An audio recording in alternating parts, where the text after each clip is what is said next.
Hey guys, this is Comic-No, and today I am doing a video on should you watch the last season of Runaways. So, yes, this is the last season. Does it all conclude well? Now, this is an advanced review. There will be no spoilers, but the answer is yes. Watch this season. It is a really, really good season, and it's one of those things I feel like kind of just got better as the season went along.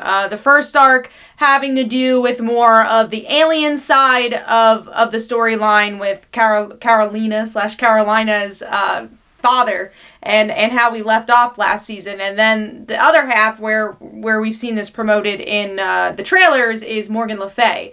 And I really like the Morgan Le Fay arc a lot. The alien stuff, I enjoyed pieces of it and what it meant for the characters, and I think there's a lot of interesting episodes there. But once we got to Morgan Le Fay, we took a deep dive into these characters, and that's why I liked Morgan. I don't know if I liked her as a villain.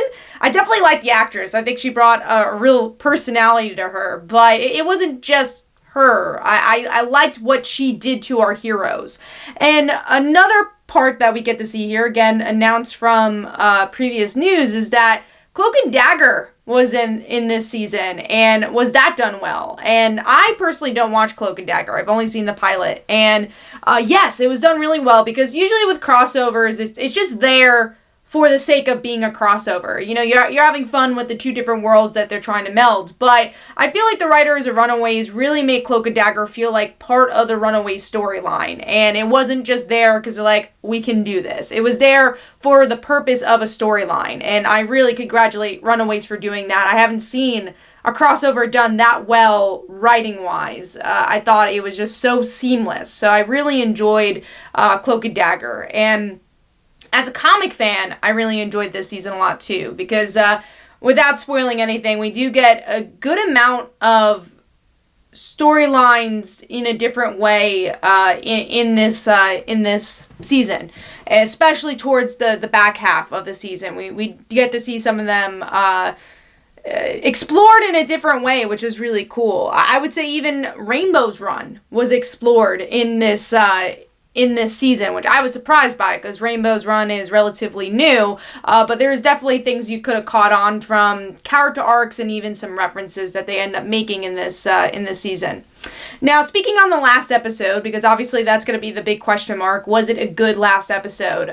Yes, honestly, I think it was their best episode yet, and that's kind of what makes this whole entire thing kind of somber, is that first of all, yes, it goes out in a bang, and it's a really good episode, but then you're like, I kind of want to see more.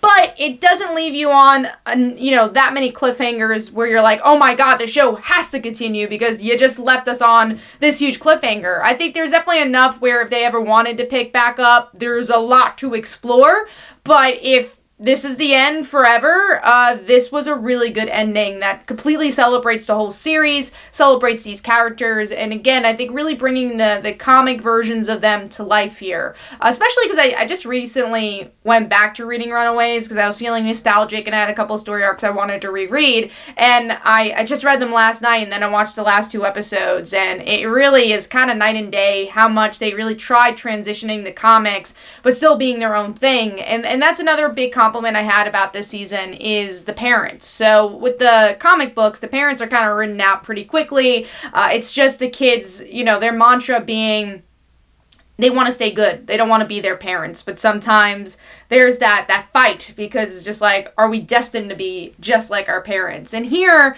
the parents are definitely more complicated. And that's always been a compliment I've had for the show. And we actually get to see the parents and kids work together. And the kids kind of understand that their parents aren't completely evil. They've done bad things, but they can possibly have a relationship with them and also see that they've done wrong and people make mistakes. So this season honestly really embraces the parent and child relationship really well without trying to dismantle the family that the Runaways has made. It's not like, okay, I'm going to live with mom and dad now, bye.